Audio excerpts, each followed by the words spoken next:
Good morning everybody and welcome. The fact that you clicked on this video is either because you misclicked and wanted to see the video above or below this one, or because you want to see how I got the world record in Hollow Knight.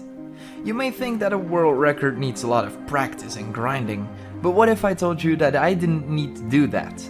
Would you still believe me if I said that I barely prepared, or even did not prepare at all? Let me tell you how I did this.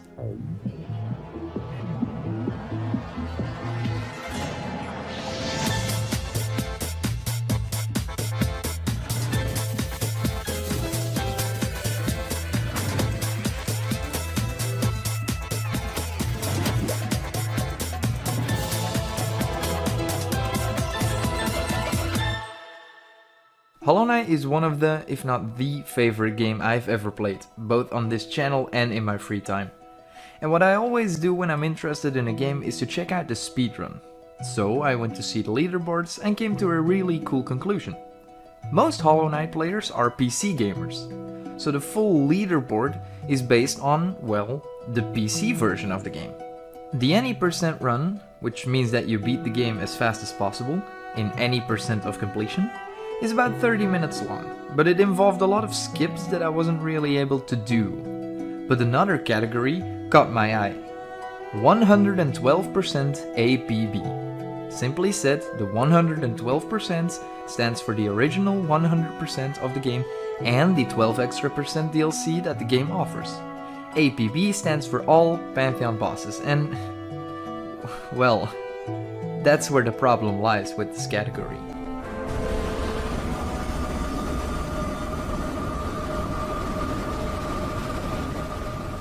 Hollow Knight has a total of 42 bosses, and the fourth and final DLC, Godmaster, contains a total of 5 Pantheons. The first 4 contain 10 bosses each, and to complete these Pantheons, all bosses need to be beaten back to back to back. The 5th Pantheon, Pantheon of Hollownest, is a real problem. This Pantheon contains all bosses, and all of them need to be beaten in one go with barely any breaks. Now, with some practice and enough game knowledge, this is doable, right? Well, no. The last boss, Absolute Radiance, is so difficult that in my casual playthrough, I got to the end of the Pantheon over 20 times and failed every time on this final boss. Every attempt on this Pantheon takes at least 30 minutes to an hour. And APB in the category means that all bosses have to be beaten in their respective Pantheons. So that's the complete objective for this speedrun. Get the main 100%, the additional 12%, and the last Pantheon. But you might be confused with me saying that I got a world record and a leaderboard where I'm not even close to the first places. Well, here's the catch. This is the PC leaderboard. This is the PS4 leaderboard for the same category. As you can see, there are no runs. So whatever my time is going to be, I'll always get a world record. I just need to finish. How hard can it be to beat Absolute Radiance?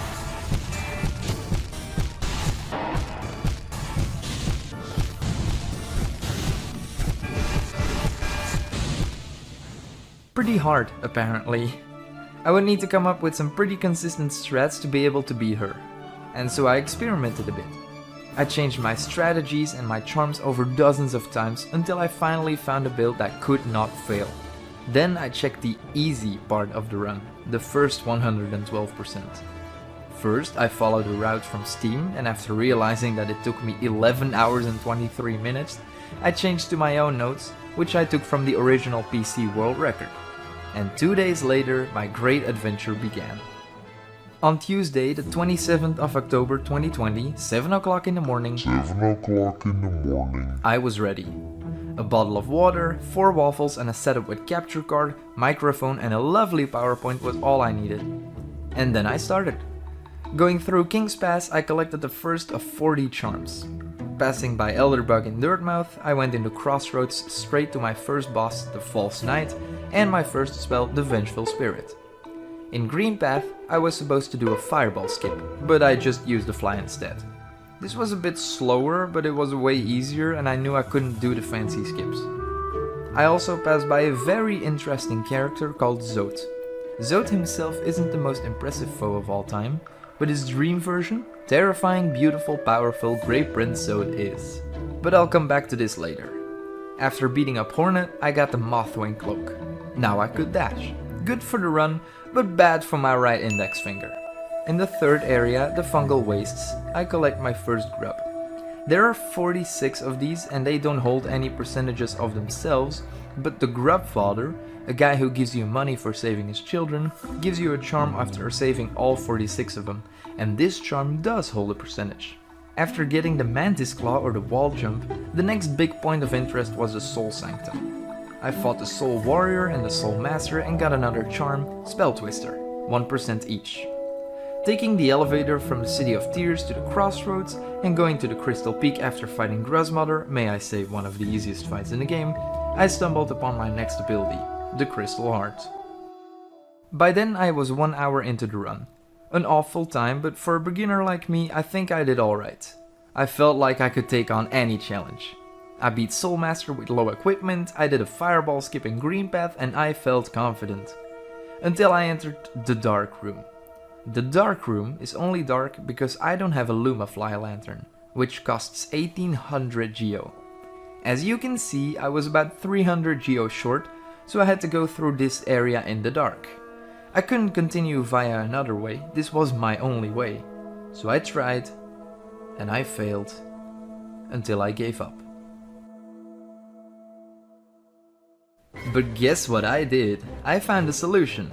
Remember Grubfather? Well, I haven't visited him for the entirety of this run, which means that he'll definitely give me the money I need. Made a quick stop there, went over to Sly, bought the lantern, and boom! Through the area I was. I could finally get my Desolate Dive upgrade, the Descending Dark. Picked up the Dream Nail, sold Lem a few relics, bought the Elegant Key, and before I knew it, I had another spell upgrade. Vengeful Spirit now became Shade Soul. In the Royal Waterways, I met and defeated the Dung Defender, after which I could acquire Ismasteer. Now I could swim in acidic waters without getting hurt. I instantly moved on to the Ancient Basin, where I fought the Broken Vessel, a brother of mine I guess, and after beating him I could get the Monarch Wings, also known as the Double Jump. Now I haven't told you anything about Essence yet. Essence is some sort of power that lives in the dreams of every being in Hollow Nest. The more essence the being possesses, the more powerful it is. The Seer, who gave me the Dream Nail, desperately wants to see the Dream Nail hold 2400 essence. Only then she'll give me her final words. This is 1%. Now let me get to the point, some bosses have dream variants of themselves. Zod has Grey Prince Zod, Broken Vessel has Lost Kin, the harder, faster and more difficult version of himself, and beating this guy gives you 400 essence, so we need a lot more of these guys. The next thing on my list of completion was the Failed Champion, the harder version of the False Knight. Because the world record cares about going fast and doesn't care about making stuff easy, I haven't had any nail upgrades so far, and let me tell you, Failed Champion is an endgame boss. So I tried and tried and tried and tried and tried until I gave up. Again. But I had another big brain strat develop which would not lose too much time.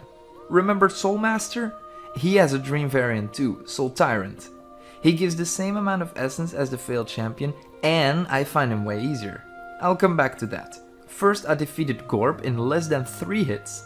I did a cool skip with a fly to get a vessel fragment, I activated the Grim Troop DLC, beat Zero and visited the Seer for some goodies. For getting 500, 700, 900 and so on essence, she gives you stuff like relics, fragments or extra abilities like Dreamgate, a teleportation / warp sort of thing. I visited her and I realized I was 300 essence short. So I made a detour past Soul Tyrant, got the essence and acquired the Dreamgate. The reason why I had to get it at this point is because I highly use this warp in the next areas, and so I would lose an insane amount of time if I didn't get it. Now let's fast forward a bit. I beat the Crystal Guardian, the Enraged Guardian, I got the Dash and the Cyclone Slash. I got another spell, the Howling Raids. I beat No Ice, beat Hornet for the second time and got the King's Brand. This allows you to be seen as the new king of Hollow Nest, and more importantly, it allows you to check out the Abyss, a place where the formal king made his children to create a vessel so hollow that it had no mind to think. No will to break, no voice to cry suffering. A vessel born of God and void, ideal enough to contain the infection, the blinding light that is the radiance. Apart from being a place with some pretty nice lore, it unlocks a few abilities for me, like Abyss Shriek and Shade Cloak. What I did then was just continuing the run like I was doing. I finally upgraded my nail, twice, and then I fought the Mantis Lords, Grim and the Brooding Moloch. I ended up in the Fog Canyon, in the Teacher's Archives, where Monomon the Teacher rests. It's guarded by Umu, a giant jellyfish, but once he's defeated you can absorb the power of this one dreamer.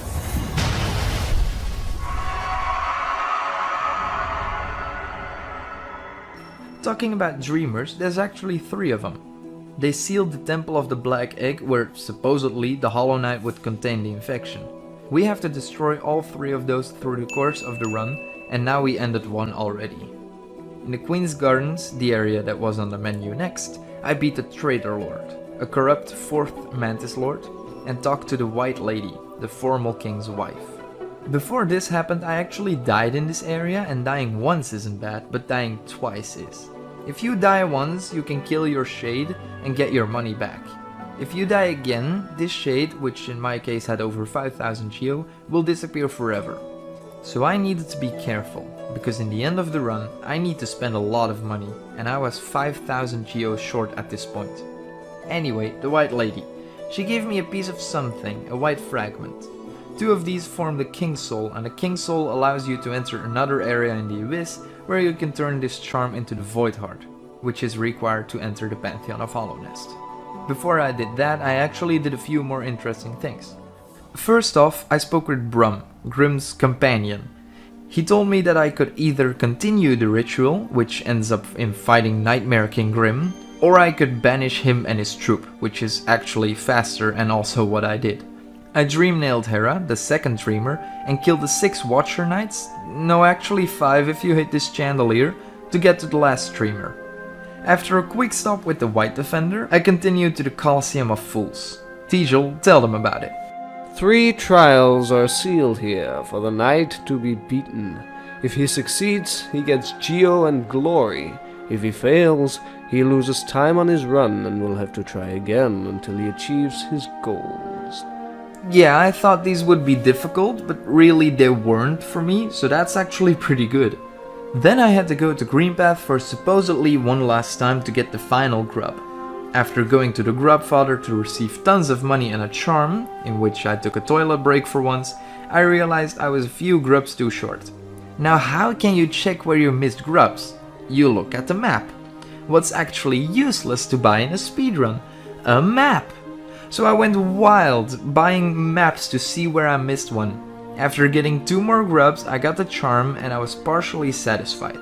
I only had 2 more bosses, a little bit of essence, the White Palace, and a lot of shopping and upgrading to go through. The next thing was the Delicate Flower quest. Tijal, tell them about it. The Grey Mourner has only one wish for the knight to fulfill, that being to bring her love a flower. This delicate piece needs to be carried with extreme management and supervision. If one would take damage on the journey to the end, the flower will be destroyed. If the knight fails, he loses time on his run and will have to try again until he achieves his goals. Yep, this flower needs to be brought from right here to all the way there. Luckily, I did this on my first try. The White Palace was another problem. Because I'm a master at platforming, this wasn't such a big deal, but it definitely took a while. After getting the last charms, mask shards, vessel fragments and upgrades that surprisingly I had the money for, I just had one more thing to do to unlock the final Pantheon, getting the Void Heart. I took my King Soul, went down in the Abyss, said hi to my siblings and got the last requirement off my list. One walk to Godhome later, I went through the first 4 Pantheon. These aren't that difficult, I could still use my brain to focus on other things, but then it started to come in. I had one more thing to do before this run would be finished and would be a world record. Pantheon of Hollownest. I've dreaded this very moment for the entire first 8 hours and now it was here. I entered with a sudden feeling of fear embracing me, but I manned up. The first 10 bosses were all pushovers. So were the next 10, apart from Sisters of Battle. Normally, you fight one Mantis Lord and then the next 2, but now you fight all 3 of them at the same time! With perfect execution of the movement I went through. I almost died on Grim because I wasn't really paying attention, and then I entered the difficult part of this pantheon. I call it the Rule of 3. There's 3 difficult series of 3 bosses in one row, the first one starting with Winged Nosk. Putting wings on something terrifying makes it actually less terrifying, so normally I like to play risky and fast with this boss. Now I knew Sly was next, and I wanted full health on him, because I think he's a more difficult one. He's very small, which makes it very hard to hit him, but he has huge range, so he will hit you. After a somewhat decent Sly fight came Hornet, the second encounter. This one's faster, harder, and obviously more difficult than the last one, but I beat her in no time. The second difficult series of bosses is after the Soul Tyrant. You start with Markov, a teleporting with too much health and oh my god, where's my floor? Then you have Grey Prince Toad, the wannabe hero of this game. I don't like the way he jumps around and creates shockwaves whenever he jumps, but I sort of succeeded on him too. And finally there's the Failed Champion. Now I discovered a neat little trick on him. If you get him stunned the first time, you can regain full health and soul by getting him stunned infinitely like this. So I got him too. There's no room for breaks after this one, because you instantly get faced the first one of the last 3 remaining bosses, Nightmare King Grim. Stronger and speedier like ever before, I like to play this one without brain. Just empty thoughts, straight dodging and hoping you get through the fight alive. Surprisingly, I did it. Then you get a resting spot, but we're not yet done, because Pure Vessel is next. This is what the original Hollow Knight should have looked like in his glory days, and he's a tank too. Double damage and fast attacks, but with good timing and proper coordination, this one is beatable too. You automatically get thrown back to full health for the final fight, Absolute Radiance.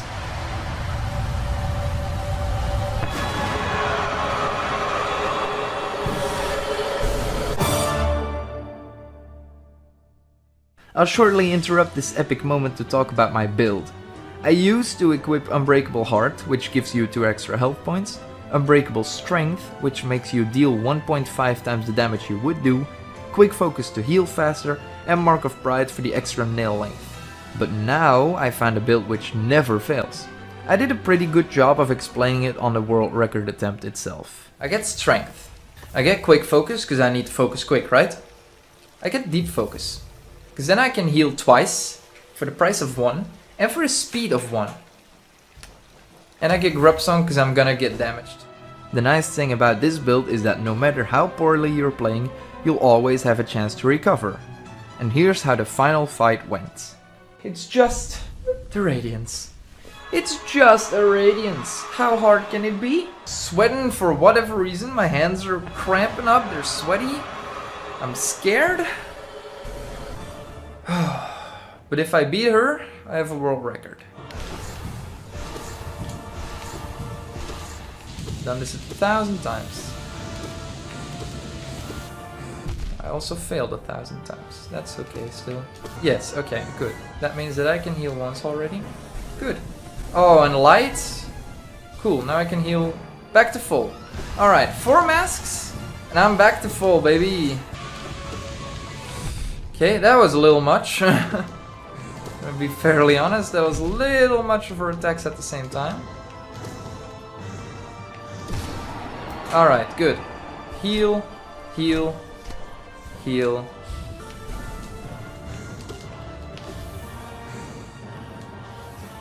Normally I don't follow her, but I don't want her to be alive too much. And I'm running low on soul. So like...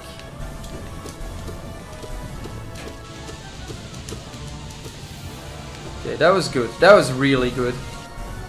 That could have ended way worse.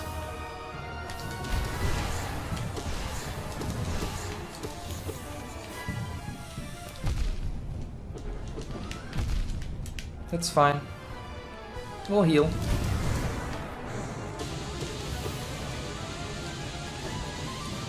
Now, I need to heal to full.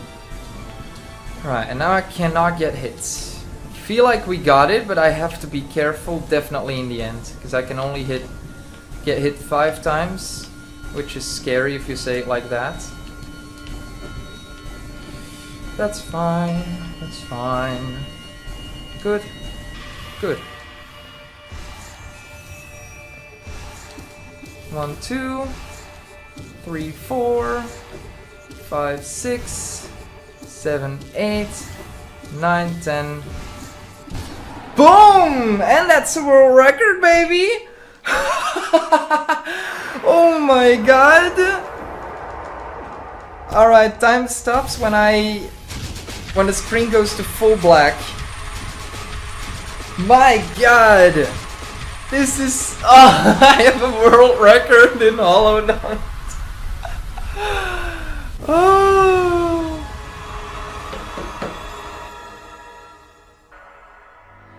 And there it was. A world record on my first attempt.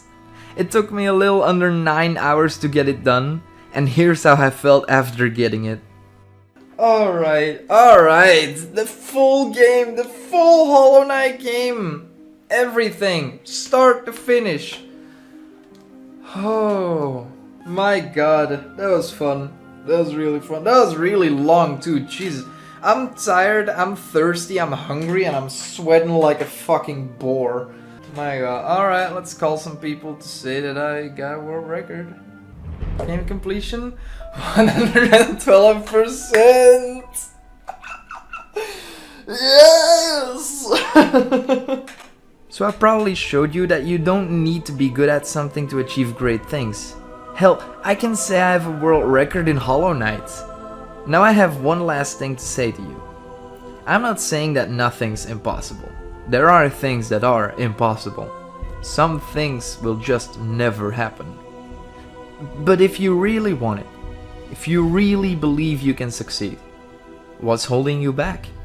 If you want anything, but the feeling of it being impossible is stopping you, why don't you just try?